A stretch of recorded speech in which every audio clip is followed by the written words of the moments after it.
విజయవాడ నగరంలోని కొత్త ప్రభుత్వ ఆసుపత్రికి గ్రహణం పట్టింది. గత 2 నెలలుగా ఈ ప్రభుత్వ ఆసుపత్రికి మరి రెగ్యులర్ సూపరింటెండెంట్ నియామకం చేయకుండా కేవలం ఇన్ఛార్జ్ సూపరింటెండెంట్తో ప్రభుత్వ ఆసుపత్రిని కూటమి ప్రభుత్వం నడుపుతోంది. ఎందుకు రెగ్యులర్ సూపరింటెండెంట్ని నియామకం చేయలేదని సూటిగా కూటమి ప్రభుత్వాన్ని ప్రశ్నిస్తూ ఉన్నాం. మీకు పేద ప్రజల ప్రాణాలంటే లెక్కలేదా? పేద ప్రజల వైద్య సేవలంటే మీకు ఏమాత్రం వారి మీద ప్రేమ లేదా? ఎందుకని మాట అడుగుతూ ఉన్నామంటే, ఒక పెద్ద ప్రభుత్వ ఆసుపత్రిలో సూపరింటెండెంట్ కనుక లేకపోతే ఎవరు ఏ విధులు నిర్వర్తిస్తూ ఉన్నారు, ఎవరు ఎప్పుడెప్పుడు వస్తారు, మరి పేద సామాన్య కుటుంబాలకు చెందినటువంటి ప్రజలకి వైద్యం ఏ విధంగా అందిస్తారనేటువంటి పర్యవేక్షణ లేకపోతే ఇష్టానుసారం ప్రవర్తిస్తారా, ప్రవర్తించరా? దీనికి కూటమి ప్రభుత్వం సమాధానం చెప్పాలి.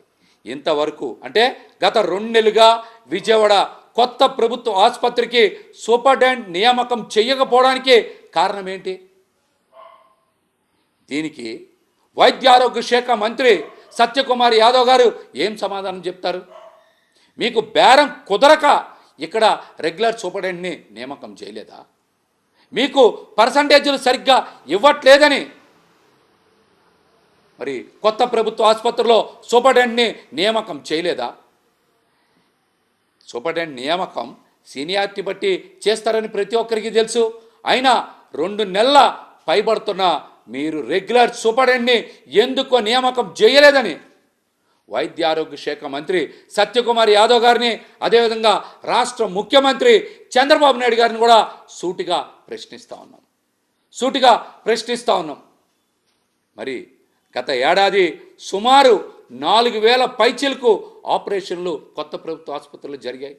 అందుకు సంబంధించి ప్రతి ఆపరేషన్కి కూడా రాష్ట్ర ప్రభుత్వం ఈ కొత్త ఆసుపత్రి మరి ఖాతాకి 20,000 చొప్పున అంటే 8 కోట్ల రూపాయల చొప్పున బకాయిలు ఉన్న మాట వాస్తవం.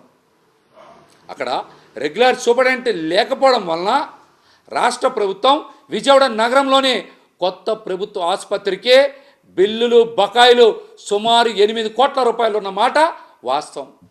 ఈ 8 కోట్ల రూపాయల్లో 70% ఆసుపత్రి శాశ్వత అభివృద్ధికి, మిగిలిన 30% మందులకి, అదేవిధంగా ఆపరేషన్ థియేటర్లో మరి మందులకి, ఇతర సామాగ్రికి, మెయింటెనెన్స్కి, ల్యాబ్కి, అదేవిధంగా డాక్టర్ల గౌరవ వేతనానికి, ఇలాగా అనేక రకాలుగా ఉపయోగిస్తూ ఉంటారు.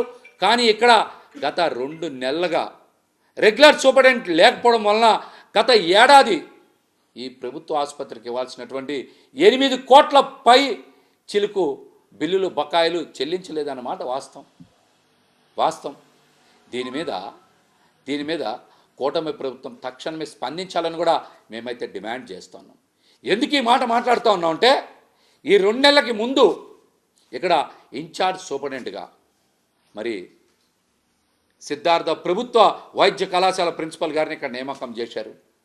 వారు కూడా 2 ప్రభుత్వ పెద్ద సంస్థల్ని నడిపించేటువంటి సమర్థత ఉంటుందా? 2 చోట్ల ఏ విధంగా అయినా సమర్థవంతంగా బాధ్యతలు నిర్వహించగలరు? మీరు సమాధానం చెప్పండి. ఒక పక్కనేమో విజయవాడ నగరంలోనే కొత్త ప్రభుత్వ ఆసుపత్రికి రోజుకి 1000 మంది పేద సామాన్య వర్గాలకు చెందినటువంటి ప్రజలు వైద్య సేవల నిమిత్తం రోగులు వస్తూ ఉంటారు. మరి అట్లాంటి ప్రదేశానికి సరైనటువంటి పర్యవేక్షణ అధికారి లేకపోతే, సరైన బాస్ లేకపోతే ఏ విధంగా వైద్య సేవలు సామాన్యులకు అందిస్తారో సత్యకుమార్ యాదవ్ గారు సమాధానం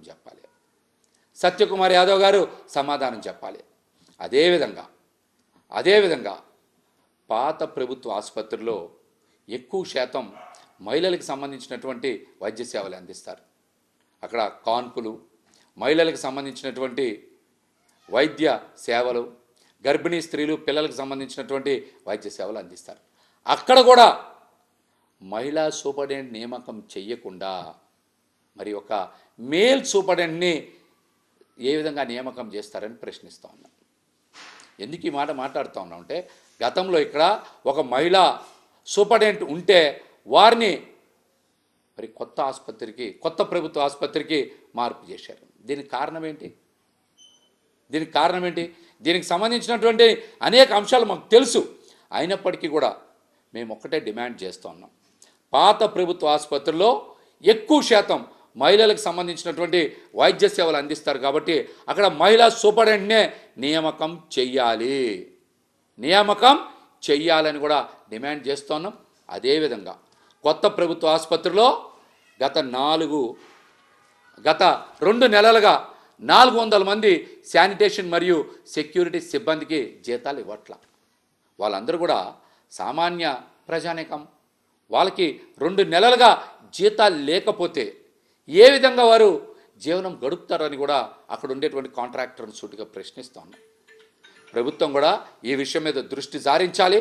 అక్కడ ఉండేటువంటి 400 మంది శానిటేషన్ మరియు సెక్యూరిటీ సిబ్బందికి తక్షణమే బకాయి జీతాలు వెంటనే కూడా చెల్లించాలని కూడా డిమాండ్ చేస్తూ అదేవిధంగా మరొకసారి చెప్తా ఉన్నాం, వైద్య శాఖ మంత్రి సత్యకుమార్ యాదవ్ గారికి అదేవిధంగా ముఖ్యమంత్రి చంద్రబాబు నాయుడు గారిని ఒకటే డిమాండ్ చేస్తున్నాం.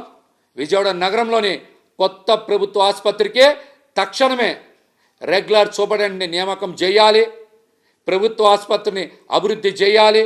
అదేవిధంగా అక్కడ ప్రతి రోగికి కూడా నాణ్యమైన వైద్యం అందించాలి. గత ఏడాది ఉండేటువంటి 8 కోట్ల పైచీలకు బకాయిల్ని తక్షణమే విడుదల చేయాలి. సెక్యూరిటీ మరియు శానిటేషన్కి సంబంధించినటువంటి 2 నెలల జీతాల బకాయిలను కూడా తక్షణమే చెల్లించాలని కూడా డిమాండ్ చేస్తూ ఉన్నాం.